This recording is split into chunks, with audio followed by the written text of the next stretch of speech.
Hop 39 mektep yanındamız. Do'stlar görürsizlar, hozir video rolikimda bir tomonlama bo'lib qolmaslik uchun sizlarga tushuntirib o'taman. Keyingi vaqtlarda prezidentimizning qarori bor. Turar, noturar, ekin yer, yengil tipdagi butkalar ham auksionda olish kerak. Bilasizlar, ko'pchilik insonlar borib yo'l ustlarini butkalarni qo'yib tashlanadi. Hozir hammasini 100% oldirib turibdilar odam.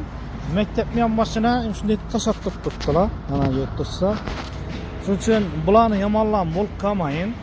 Aslında yer auksionda olinishi kerak, o'ynab keyin foydalanish kerak. Bundan keyin bu yerimiz 39 maktabni yonboshida yerimiz ekin yer edi. Bu yerda uchastka aytib ko'rdim, bunga aytib ko'rdim, hech qaysi miq etmaydi, darpolmaydi. Endi video rolik etib chiqishimga majburman. Bolalara bir maktab bolalarına ta'sir etadi, nov sotiladi, novdan foydalanadi. Hech kimning ishi yo'q.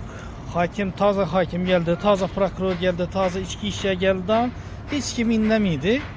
Zatırdat ekkelib yaptırttılar ekin yere. Yurtdasa şöyle ekin yere edi. Bolalara, maktab bolalarına ta'sir qiladi shu narsa. Bu bo'yicha birinchi butga kelib qo'yilgandan bana shuni uchastka o'ynab telefon urib so'rayman, dokumenti bormi, hujjati bormi, auksionda olganmi, omonmi deyman, hech qanday javob yo'q.